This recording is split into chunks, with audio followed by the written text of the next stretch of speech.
অজয় দেবগন এবং আর মাধবনের শয়তান সিনেমাটি অনলাইনে চলে এসেছে। আমি অলরেডি সিনেমাটি দেখে নিয়েছি, একই সাথে এই সিনেমার অরিজিনাল গুজরাটি ভার্সটাও দেখে ফেললাম। আর এই ভিডিওতে আপনাদের সাথে সিনেমা দুটি নিয়ে আমার মতামত শেয়ার করব।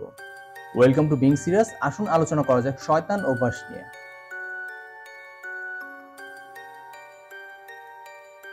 এক দম্পতি ও তাদের দুই সন্তানকে নিয়ে সুখে দিন কাটছিল চারজনের। হঠাৎই একদিন ওদের জীবনে চলে আসে একজন অনাকাঙ্ক্ষিত মেহমান, আর এরপর থেকেই ওদের জীবন পুরোপুরি ওলটপালট হয়ে যায়। ভাইয়া, আপনি কোন সিনেমার গল্প বলতেছেন? কেন শয়তান? কিন্তু ভাইয়া দেখাইলেন তো Drishyam. Sorry sorry sorry sorry sorry এক দম্পতি ও তাদের দুই সন্তানকে নিয়ে সুখে দিন কাটছিল চারজনের। হঠাৎই একদিন ওদের জীবনে চলে আসে একজন অনাকাঙ্ক্ষিত মেহমান, আর এরপর থেকেই ওদের জীবন পুরোপুরি ওলটপালট হয়ে যায়। এই বেসিক প্লট ঘিরেই শয়তান সিনেমার গল্প। হ্যাঁ, বেস লেভেলের প্লট দৃশ্যমের সাথে মিল থাকলেও দুটি সিনেমার গল্প সম্পূর্ণ আলাদা। সো এমনটা ভাবার কোনো সুযোগ নেই যে এদের একটি অন্যটি থেকে নকল করা হয়েছে। দৃশ্যম যেখানে একটি সাসপেন্স থ্রিলার, সেখানে শয়তান সুপারন্যাচুরাল ঘটনার ছবি। যাই হোক, শয়তানের গল্পে আসি। কালো জাদু কিংবা ব্ল্যাক ম্যাজিক সম্পর্কে আমাদের অনেকের ধারণা আছে, আর সেই কালো জাদুকে মডার্ন টুইস্টে শয়তানের গল্পে দেখানো হয়েছে। মাধবানের ক্যারেক্টার ব্ল্যাক ম্যাজিক প্র্যাকটিস করে এবং কোনো একটি কারণে অজয়ের পরিবারের উপর ওর নজর পড়ে। অজয়ের টিনেজ মেয়েকে জাদু করে নিজের বশে নিয়ে আসে ও। এমন একটা অবস্থা তৈরি করে যে মাধবন যা বলে মেয়েটিও ঠিক তাই করে।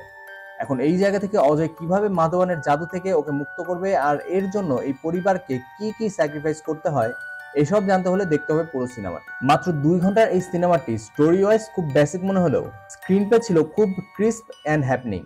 মোটামুটি 10 মিনিটের মাথায় আমরা মূল গল্পে ঢুকে যাই, আর একবার গল্পে ঢুকে গেলে শেষ না করে ওঠার সুযোগ থাকে না। মাধবনের উদ্দেশ্য এবং পরিণতি না জানা পর্যন্ত এক ধরনের অস্থিরতা কাজ করে পুরো সময়টা জুড়ে।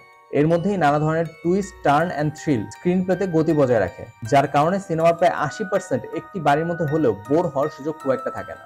অভিনয় সেরা কাজ করেছে মাধবন ও অজয়ের মেয়ের চরিত্রে থাকা জানকী। নিজের গতানুগতিক ইমেজ থেকে বেরিয়ে সম্পূর্ণ হাটকে একটা চরিত্রের সেরা একটা পারফরমেন্স দিয়েছেন মাধবন। আর মাধবনের সাথে অনেকটা পাল্লা দিয়ে অভিনয়ে মুগ্ধতা চড়িয়েছেন জানকী। অজয়ের অভিনয় ভালো ছিল, তবে ওর চরিত্রের মধ্যে কাজ করার সুযোগ ছিল কম। তবে অজয়ের স্ত্রী চরিত্রে জ্যোতিকাকে একদম ওয়েস্ট করা হয়েছে, যেটা খুব একটা ভালো লাগেনি আমার কাছে। সিনেমায় সিনেমাটোগ্রাফি এবং colour grading was good. Background মিউজিকও ছিল ঠিকঠাক। সিনেমার মধ্যে শুরুতে মাত্র একটি গান আছে, যেটা না থাকলেও তেমন একটা ক্ষতি হতো বলে মনে হয় না। ডিরেকশনে বিকাশ বেহাল ঠিকঠাক কাজ করেছেন। অরিজিনাল মুভি থেকে স্ক্রিপ্ট খুব একটা চেঞ্জ না থাকায় ডিরেক্টরের কাজ অনেকটাই কমে এসেছে এই সিনেমায়, যেটুক খারাপ বলার সুযোগ নেই।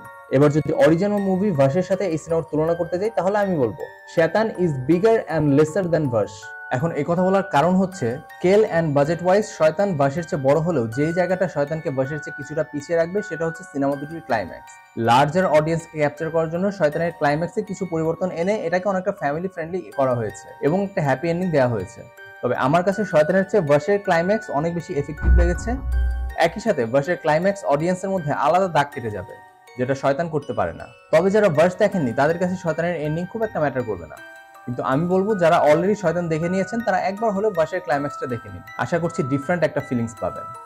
ওভারঅল বলতে গেলে শয়তান অবশ্যই একটা ভালো সিনেমা, যারা দেখেনি দেখে নিতে পারেন, ভালো লাগবে আশা করছি। আর সবশেষে শয়তান ও দৃশ্যম দেখার পর যে সিদ্ধান্তে আসা যায় তা হচ্ছে you never mess with Ajay Devgn's family. তো এই ছিল শয়তান ও ভার্স সিনেমা দুটি নিয়ে আমার ব্যক্তিগত মতামত। আপনি সিনেমা দুটি দেখে থাকলে কোনটি আপনার কাছে বেশি ভালো লেগেছে জানিয়ে দিন কমেন্ট সেকশনে। এই ভিডিওটি ভালো লাগলে একটি লাইক ও শেয়ার করতে ভুলবেন না। এমন আরো ভিডিও দেখতে বিং সিরিয়াস চ্যানেলটি সাবস্ক্রাইব করে বেল আইকনটি প্রেস করবেন। দেখা হচ্ছে খুব শীঘ্রই।